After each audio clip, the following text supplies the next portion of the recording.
Hi everyone. So today we are going to build a smart shopping assistant with AlloyDB, which is basically a Postgres database from Google Cloud Platform, and a Vertex AI agent builder. So Vertex AI is the AI solution from Google, which helps you build agents. And this is going to be part one. And what we are going to do in part one is first we'll create an AlloyDB instance and we'll load e-commerce dataset to that instance. Then we'll enable the PG vector and generative AI model extensions in AlloyDB. From that, we'll generate embeddings for this data from the product description. And then we'll perform a real-time cosine similarity search for user search text. So the user will search for some text and we'll find cosine similarity in real time.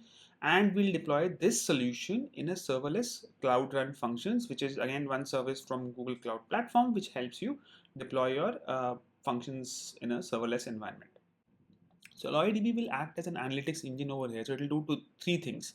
One is the content extraction part. So it will analyze the data stored within AlloyDB to understand relationships between products, categories, customer behavior, etc.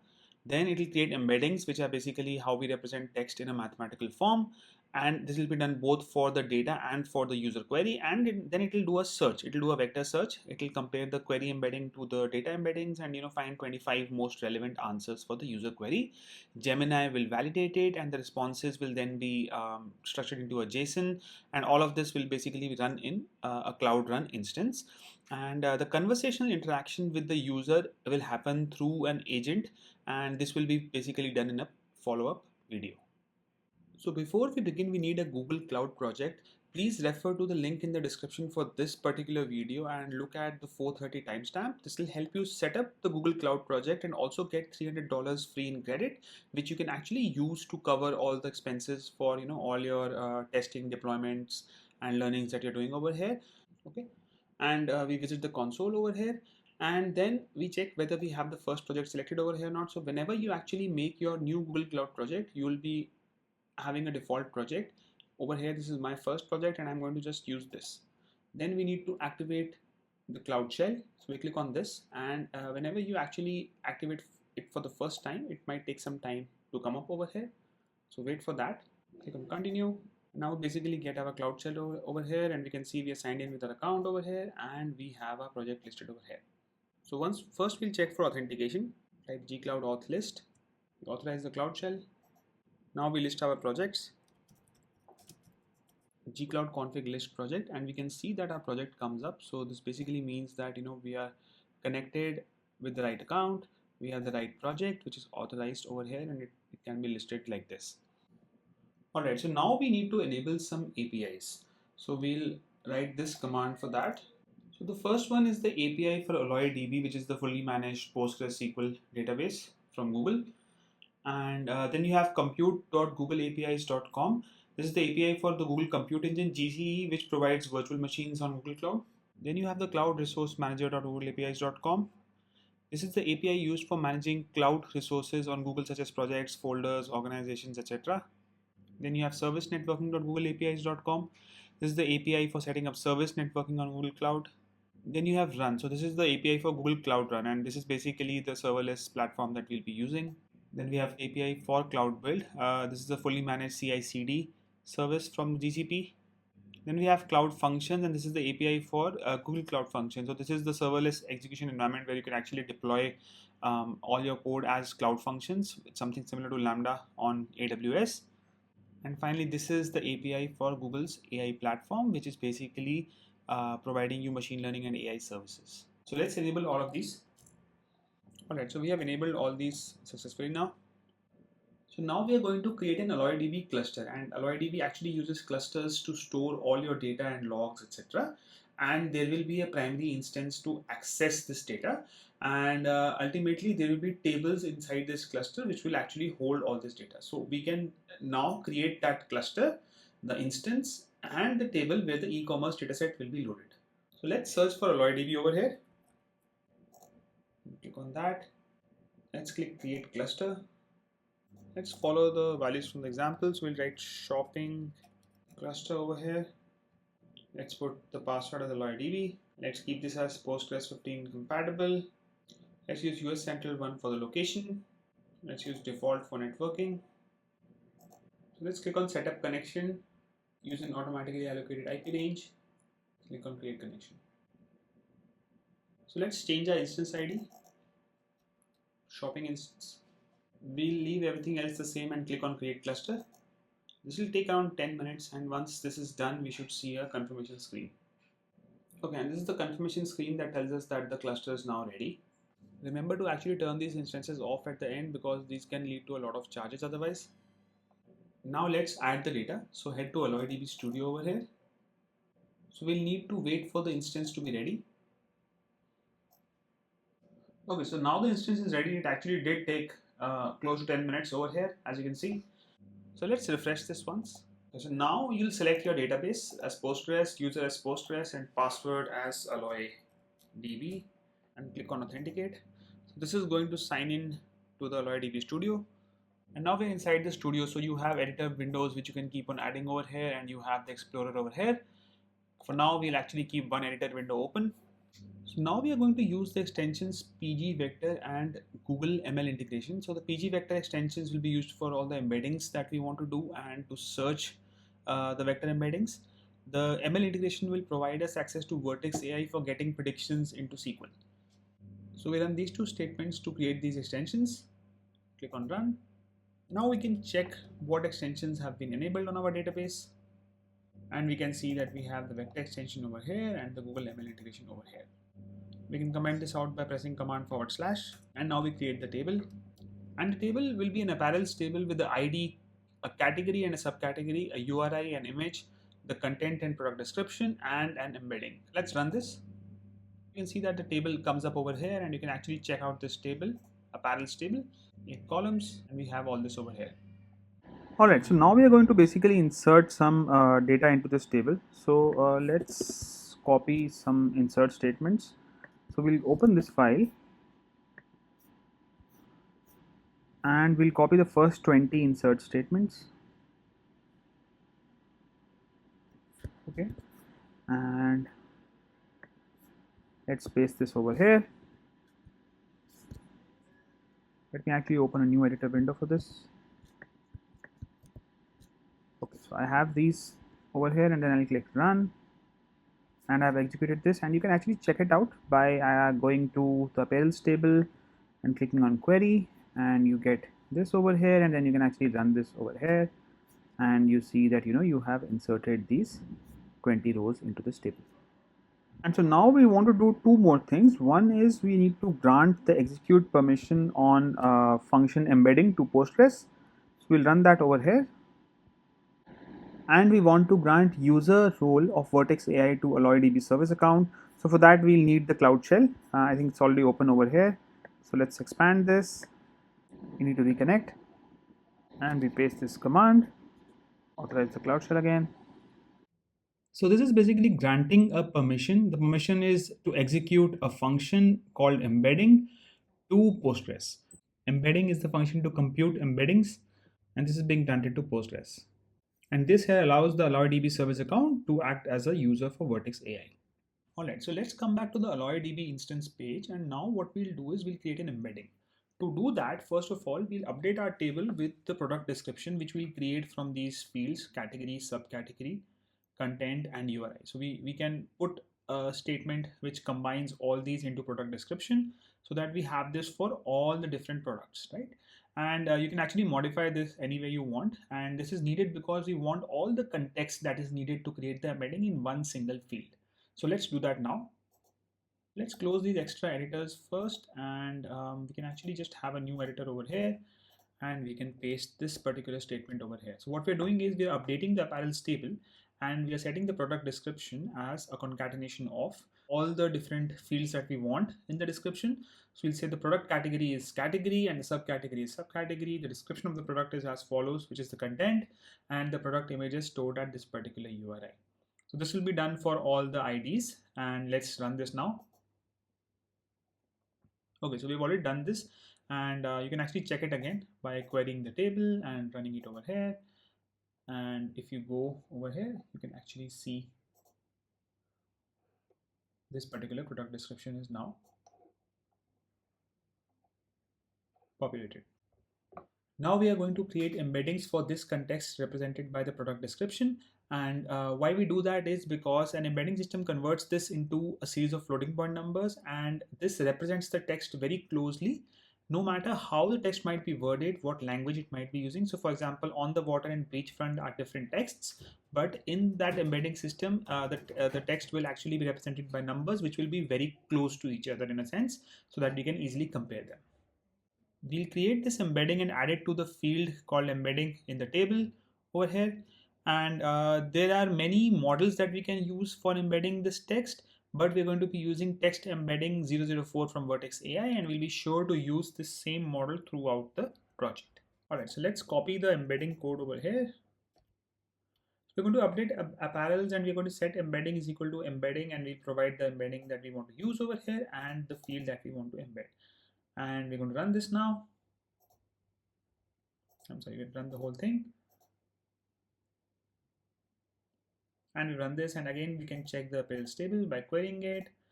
And now we should see the embedding created for us. And as you see, this embedding is a series of floating point numbers that represents this particular text or context in the product description field. So now all the product descriptions have been converted into this particular embedding, which is an array of floats, right? And now we can search this particular list of embeddings over here for any kind of a user query. So let's take a user query now. Let's paste this particular user query over here. And now let's say the user is wanting to search for this particular query. I want women's tops, pink, casual, only pure cotton. Now we're going to do a real-time vector search for this particular user search text, and we can find matches by running this particular query. So let's run this now.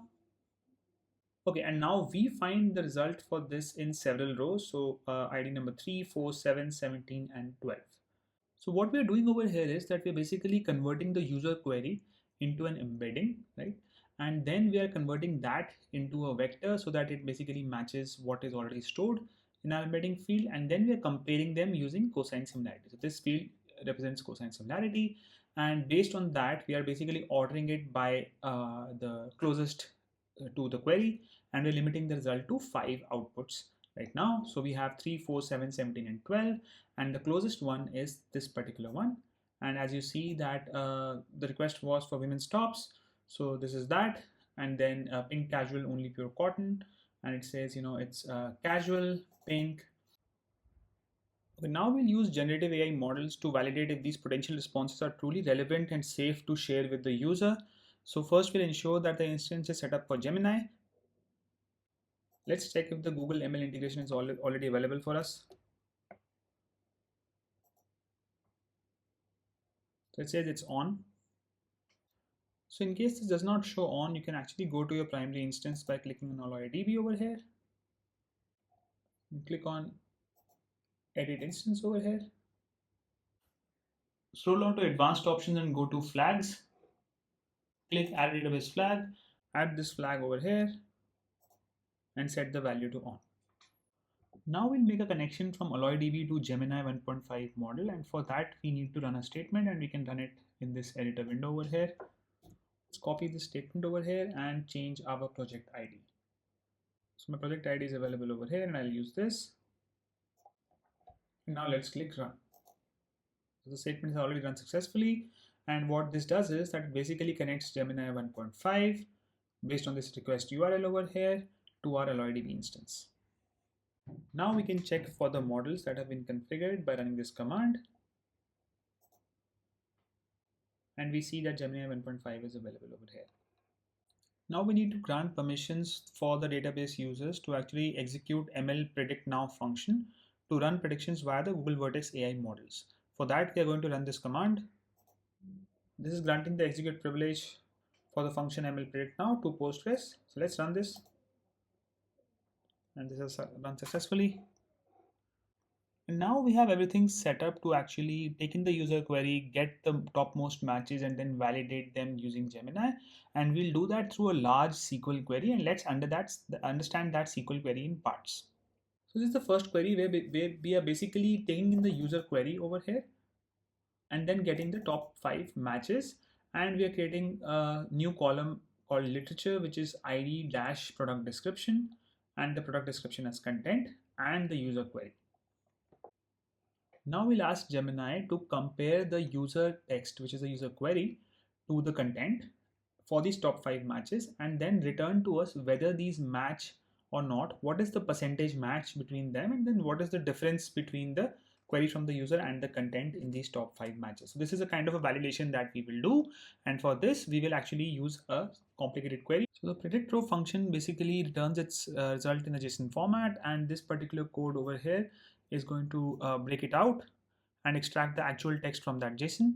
And this is how we structure the request body for the AI model to actually match the user query with the content that we had provided. As you can see, we are passing the user text over here and we are passing the content over here. Now we can select the LLM response from this particular table like this. So let's run this one by one. So first we get the top 5 matches, and this has run successfully. And now we are going to run that second one, which is basically going to create the table X for us. And now we are going to check the LLM response. Okay, so now we get this response from Gemini, and you can see that this is broken across multiple lines because the model actually streams out its response, and so it's captured across multiple lines over here. So we can see that for the first one, the match was no, the percentage was 70%, and the difference was that the user wants women's tops, but the product is for girls, and this is a significant difference and likely a deal breaker for the user. And also the product does not mention pure cotton and so on. So this is how we get the response over here. So now we can make this knowledge engine serverless by actually hosting it in Google Cloud Run Functions, which is a serverless environment. So we can actually go to Google Cloud Console over here. Now we can search for Cloud Run Functions, click on this, and let's click on Create Function. Okay, so let's select the environment as Cloud Run Function. Let's provide the name as Retail Engine. Let's keep the region as US Central 1. Let's allow unauthenticated invocations for the web. Let's keep the trigger type as HTTPS and click Next. Let's select Java 17 as the runtime. Let's copy the Java code for us over here. You can check the description for the links to these files. And let's also paste in the pom.xml file over here. And now let's click on Deploy. So this brings us to the Retail Engine Google Cloud Run function, and the build is in progress right now. Once the build completes, we'll make some edits over here and then we'll proceed. Okay, so now our function is deployed. We have the URL for it, and now we need to edit it. Basically, we want to allow it access to our AlloyDB instance. Click on the runtime build connections and security settings. So let's increase the timeout to 180 seconds because we want to allow some time for it to run. And we go to the connections tab. Under ingress, we make sure that all traffic is allowed. Under egress, we click on network and add new VPC connector. We need to enable this API. So we can provide some name for it. Let's call it Retail VPC. Let's keep the same region as for our instance. Let's keep the network as default. And then let's use a custom IP range over here from, let's say, 10.8.0.0. Let's expand the show scaling settings over here. Let's keep the maximum instances as 3. And let's select the instance type as F1 micro. And then let's click on create.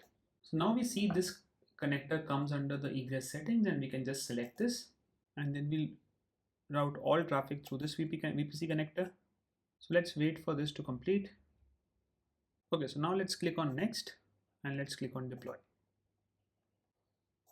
So let's test this function out using the Cloud Shell over here. So let's use this command, gcloud functions call Retail Engine, and we're basically searching for some kids clothes based on Disney. So authorize Cloud Shell. So the error is because we've not replaced our project ID over here in the Java file. So let's do that now.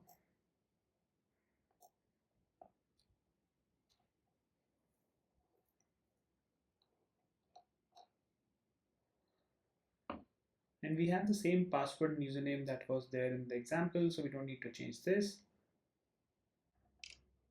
Okay, so once this is deployed, we can actually run the command again.